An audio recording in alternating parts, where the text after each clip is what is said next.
ಸ್ವಾಗತ ಎಲ್ಲರಿಗೂ. ಬಂದಿದ್ದೀನಿ ಮತ್ತೊಂದು ವಿಡಿಯೋ ಜೊತೆ.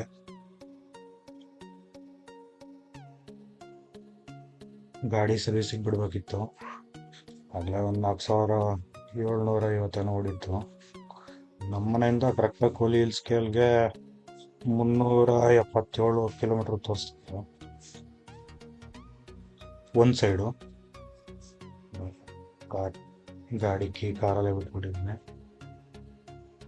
ಗಾಡಿ ಕೀ ಎತ್ಕೊಂಡು ಸರ್ವಿಸ್ ಸೆಂಟ್ರು ತುಮಕೂರು, ಭಾಗವತಿ ಮೋಟರ್ಸ್ ನಮಗೆ ನಿಯರೆಸ್ಟು.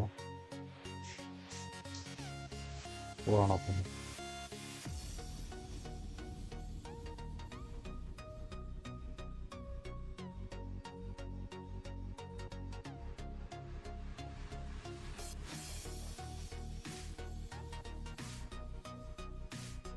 ಮೂರು ದಿವಸದಿಂದ ಗಾಡಿ ತೆಗ್ದಾಗ ಯಾಕೋ ಥ್ರಾಟ್ಲು ಕೊಟ್ಟರೆ ರೆಸ್ಪಾನ್ಸ್ ತೊಗೊತಾ ಇರಲಿಲ್ಲ ಗಾಡಿ. ಏನಾಗಿದೆ ಅಂತ ಸುಮ್ಮನೆ ಆಗಿದೆ ನಾನು. ಈಗ ನೋಡಿದ್ರೆ on the way to service ಇದ್ದೆ. ಈಗ ಬ್ಲಿಂಕ್ ಆಗ್ತಾ ಇದೆ ಲೈಟು. ಬ್ಲಿಂಕ್ ಆಗಿ ಆನ್ ಆಗ್ತಾ ಇದೆ, ಮತ್ತು ತಿರುಗಿ ಆಫ್ ಆಗ್ತಾ ಇದೆ. ಬ್ಲಿಂಕ್ ಆದಾಗಲೆಲ್ಲ ಥ್ರಾಟ್ಲು ರೆಸ್ಪಾನ್ಸ್ ತೊಗೊತಲ್ಲ ಸರಿಯಾಗಿ.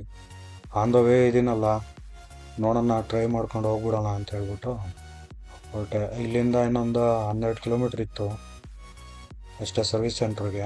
ಅದಕ್ಕೆ ಹೋಗ್ಬಿಡೋಣ ಅಂತ ಹೊರಟೆ.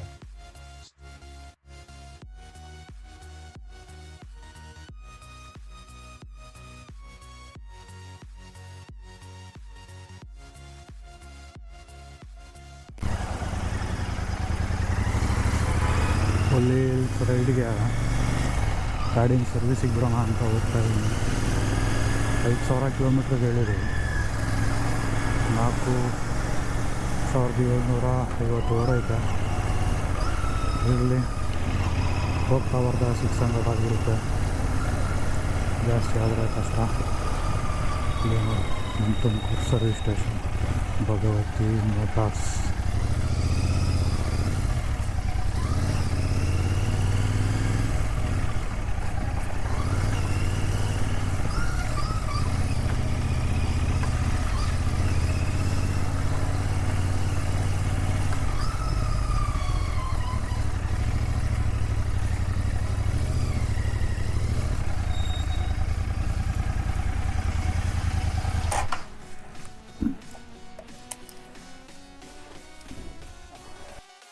ಕಾಂಟ್ಯಾಕ್ಟ್ ಸರ್ವಿಸ್ ಎಂಟ್ರಿ ಮಾಡಿಸಿದ್ದಕ್ಕೆ ಈಗ ನೋಡಿ 1:15ಗೆ ಗಾಡಿನ ರ್ಯಾಂಪ್ ಮೇಲೆ ಹಾಕ್ಕೊಂಡ್ರು. 1 ಗಂಟೆ ಟೈಮ್ ಆಗಿತ್ತು, ಅವಾಗ ರ್ಯಾಂಪ್ ಮೇಲೆ ಹಾಕ್ಕೊಂಡ್ರು.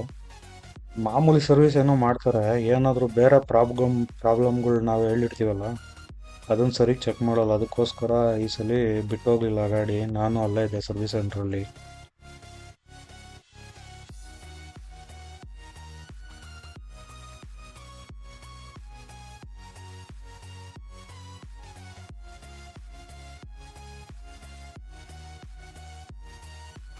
ವೀಲಿಂದ ಈ ಥರ ಪ್ರಾಬ್ಲಮ್ ಇದೆ ಅಂತ ಹೇಳ್ಬಿಟ್ಟು ಹೇಳ್ತಾ ಇದ್ದೆ. ಮೆಕ್ಯಾನಿಕ್ ಅಕ್ಸೆಪ್ಟ್ ಮಾಡಿಕೊಂಡ್ರು. ಆದರೆ ಸರ್ವಿಸ್ ಮ್ಯಾನೇಜರ್ ಬಂದ್ಬಿಟ್ಟು ನಾವು ಸ್ಕ್ರ್ಯಾಚಿಂದನೇ ಮಾಡಬೇಕು, ಫಸ್ಟು ಟೈರ್ ಎಕ್ಸಾಮಿನ್ ಮಾಡಬೇಕು, ಅದಕ್ಕೂ ಮುಂಚೆ ಇದು ವೀಲ್ ಹಬ್ ಎಲ್ಲ ಟೈಟ್ ಇದೆಯಾ ಅಂತ ಚೆಕ್ ಮಾಡಬೇಕು, ಅದನ್ನು ಚೆಕ್ ಮಾಡಬೇಕು. ಅದಾದಮೇಲಿಂದನೇ ನಾವು ಏನಾದರೂ ಪಾರ್ಟ್ಸ್ ಡ್ಯಾಮೇಜಿಗೆ ಆವಾಗಲೇ ಬರೋಕ್ಕಾಗೋದು. ಅಲ್ಲಿವರೆಗೂ ಇಲ್ಲ ಅಂತ ಹೇಳೋರು. ಇವತ್ತು ಚೆಕ್ ಮಾಡಿದ್ರು, ಅವರು ಹೇಳಿದ್ರು ಕರೆಕ್ಟಾಗಿ. ಮೆಕ್ಯಾನಿಕ್ ಪಾಪ ಏನು ಪ್ರಾಬ್ಲಮ್ ಇಲ್ಲ, ಈ ಥರ ಪ್ರಾಬ್ಲಮ್ ಇದೆ ನೋಡಿ ಅಂದರೆ, ಸರ್ ನೀವು ಹೇಳಿದ್ದು ಕರೆಕ್ಟು, ಬೆಂಡಿದೆ ಅಂತ ಹೇಳಿದ್ರು. ಆದರೆ ಮ್ಯಾನೇಜರು ಟೈರ್ ಬಿಚ್ಚಿಸಿ ಟೈರ್ ತೊಗೊಂಡೋಗಿ CH ಆಥರೈಸ್ ಡೀಲರ್ ಹತ್ರ ತೊಗೊಂಡೋಗಿ ಅಂತ ಲೆಟ್ರ್ ಕೊಟ್ಟಿದ್ರು. ಅಲ್ಲಿ ತೊಗೊಂಡೋಗಿ ಅಲ್ಲಿ ಚೆಕ್ ಮಾಡಿಸಿ, ಅವರು ಟೈರ್ ಏನೋ ಬಬಲ್ ಏನೂ ಇಲ್ಲ, ಚೆನ್ನಾಗಿದೆ ಅಂತ ಹೇಳಿದ್ರು. ಅವ್ರ ಕಡೆಯಿಂದನೂ ಒಬ್ಬರು ಮೆಕ್ಯಾನಿಕ್ ಬಂದಿದ್ರು. ಆಮೇಲೆ ಟೈರಿಂದ ಅಕ್ಸೆಪ್ಟ್ ಆಯಿತು. ಅದಾದಮೇಲೆ ಅವರು ವೀಲ್ ಇದು ಬೆಂಡಿದೆ ಅನ್ನೋದಕ್ಕೆ, ಅಲಾಯ್ ವೀಲ್ ಬೆಂಡಿದೆ ಅನ್ನೋದಕ್ಕೆ ಬಂದಿದ್ದು. ಅಲ್ಲಿವರೆಗೂ ಒಪ್ಕೊಂತಾನೆ ಇಲ್ಲ ಅವರು.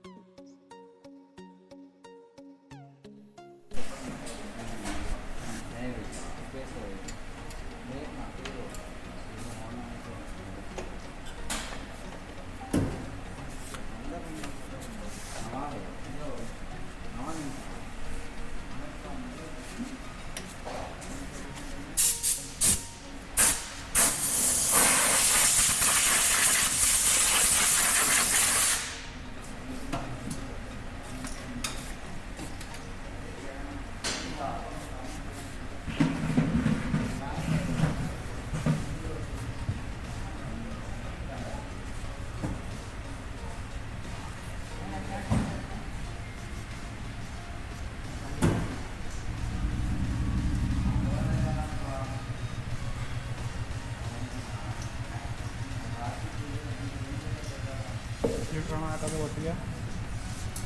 ಎಷ್ಟು ಲೀಟ್ರ್ ಹಾಕೋದು? ಹಾಂ 3.1 1 ಪಾಯಿಂಟ್ 100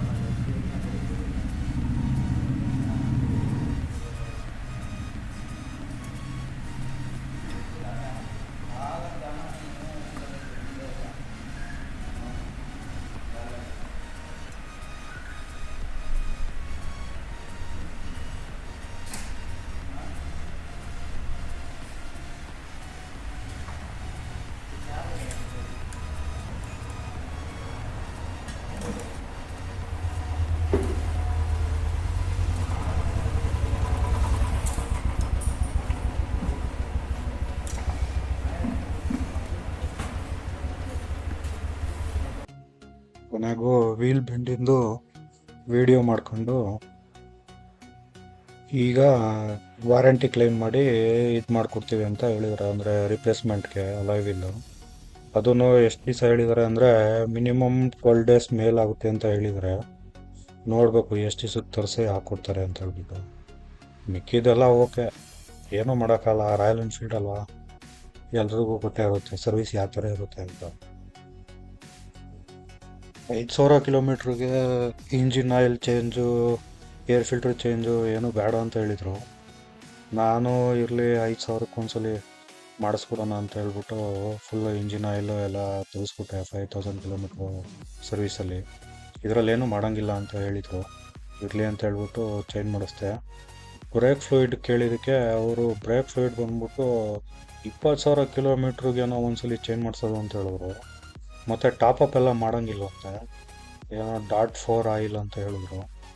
ನನಗೆ ಅಷ್ಟು ಐಡಿಯಾ ಇಲ್ಲ ಅದ್ರ ಬಗ್ಗೆ. ಎಷ್ಟು ದಿವಸಕ್ಕೆ ಎಷ್ಟು ಕಿಲೋಮೀಟ್ರಿಗೆ ಒಂದ್ಸಲಿ ಚೇಂಜ್ ಮಾಡ್ಬೇಕು ಬ್ರೇಕ್ ಫ್ಲೂಯಿಡ್ ಅಂತ ಯಾರಾದರೂ ಗೊತ್ತಿದ್ರೆ ಕಮೆಂಟ್ ಮಾಡಿ.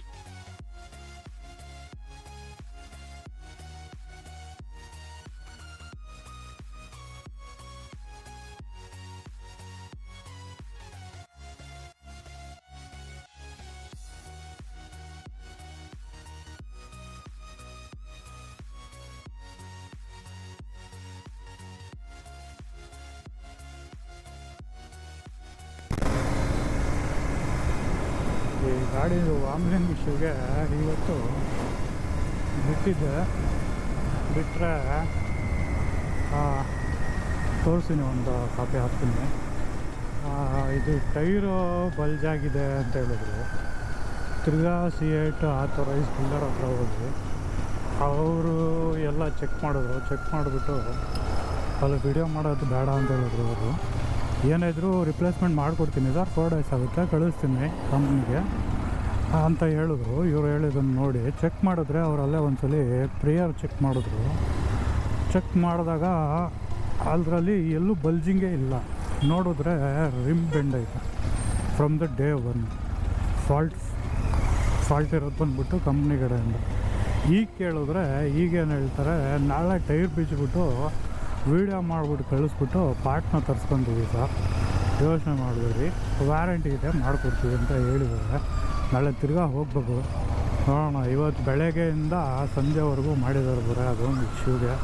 ಮಾಮೂಲಿ general service, oil change, water wash. ನೋಡ್ಬೇಕು ಇನ್ನು ಏನೇನು ಹೇಳ್ತಾರೋ ಕಥೆಗಳು. ಫ್ರಮ್ ಡೇ 1 ಹೇಳ್ತಾ ಇದ್ದೀನಿ, ಅಲೈನ್ಮೆಂಟ್ ಸರಿಗಿಲ್ಲ, ಅಲೈನ್ಮೆಂಟ್ ಏನಾರು ಸರಿಗಿದೆಯಾ ಇಲ್ಲ ನೋಡಿ ಅಂತ. ಅವ್ರು ಕೇಳಿದ್ರೆ ಅದೇನು ಇಶ್ಯೂನೇ ಬರಲ್ಲ ಸರ್ ಅಂತಂದು. ಈಗ ವಾಮ್ಲಿಂಗ್ ಜಾಸ್ತಿ ಆಗೈತೆ. ವಾಮ್ಲಿಂಗ್ ಬಂದ್ಬಿಟ್ಟು ಲೋ ಸ್ಪೀಡಲ್ಲಿ ಬರ್ತಾಯಿದೆ, ಹೈ ಸ್ಪೀಡಲ್ಲಿ ಬರ್ತಾಯಿಲ್ಲ. ಅಲಾಯ್ ವಿದ್ ಇಶ್ಯೂ ಇರಬೇಕು ನೋಡಿ ಸರ್ ಅಂತ ಹೇಳ್ತಾಯಿದ್ರೆ ಕೇಳ್ತಾಯಿದ್ದಾರೆ. ಈಗ ಒಪ್ಕೊಂಡಿದ್ದಾರೆ, ನೋಡ್ಬೇಕು ನಾಳೆ ಏನು ಹೇಳ್ತಾರೆ.